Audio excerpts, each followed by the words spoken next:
साथियों, बाबा साहब ने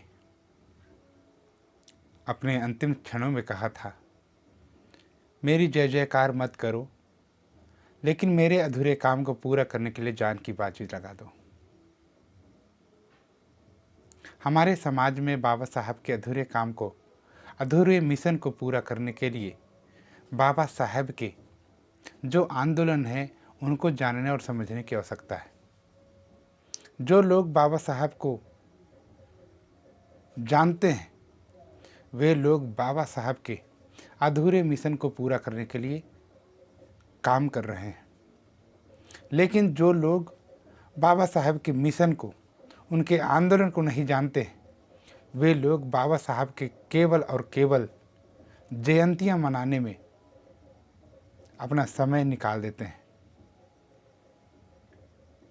बाबा साहब ने अपने जयंतियों को मनाने के लिए बिल्कुल मना किया था, लेकिन हमारे लोग उनकी जयंतियों को, उनके महापरिनिर्वाण दिवस को मनाने का काम करते हैं,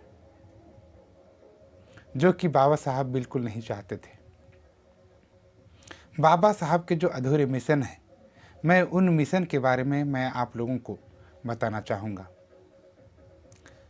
बाबा साहब ने SC ST OBC के लोगों को समस्त अधिकार दिए, लेकिन वो अधिकार SC ST OBC को पूर्णतः लागू नहीं किए गए। जो लागू किए गए उस पर भी किसी प्रकार का ध्यान नहीं दिया गया।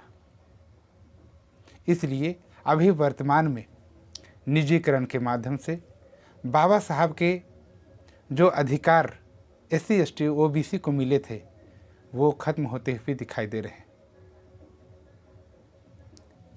छत्तीसगढ़ की बात करें तो छत्तीसगढ़ में भी जितने भी सीट होते हैं वे सीट लगभग और लगभग सामान्य ही निकलते हैं।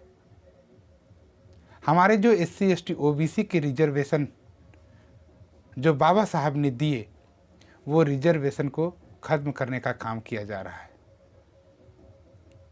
आज SC ST OBC के लोग अपने रिजर्वेशन को बचाने की लड़ाई लड़ रहे हैं, लेकिन फिर भी ये सरकार में बैठे हुए लोग हमारे अधिकारों पर डाका डालने का काम कर रहे हैं। कुछ समय पहले संविधान बचाओ संघर्ष समिति के द्वारा छत्तीसगढ़ की राजधानी रायपुर में आंदोलन किया गया था और कुछ लोगों को जेल भी जाना पड़ा था। साथियों, हम लोगों को भी अपने अधिकारों को बचाने के लिए हम लोगों को कई संघर्ष करने पड़ेंगे, क्योंकि जो लोग शासन और प्रशासन में बैठे हैं वे लोग एंटी सोशलिस्ट हैं। इसको माननीय कांशीराम ने पढ़े लिखे लोगों के लिए यूज किया था। जो पढ़े लिखे लोग हैं वे लोग अपने लोगों के अधिकारों को बचाने के बजाय उन्हें खत्म करने का काम कर रहे हैं। वे लोग भ्रष्टाचार में लिप्त हैं और अपने लोगों का कभी भला नहीं सोचते हैं। आज मैं यह जो वीडियो बना रहा हूँ, इस वीडियो के माध्यम से मैं अपने SC ST OBC के लोगों को सावधान करना चाहता हूँ। क्यों सावधान करना चाहता हूँ? क्योंकि आने वाले 2025 में RSS का टारगेट है कि वह पूरे भारत को राम राज्य घोषित करेगा, राम राज्य बनाएगा।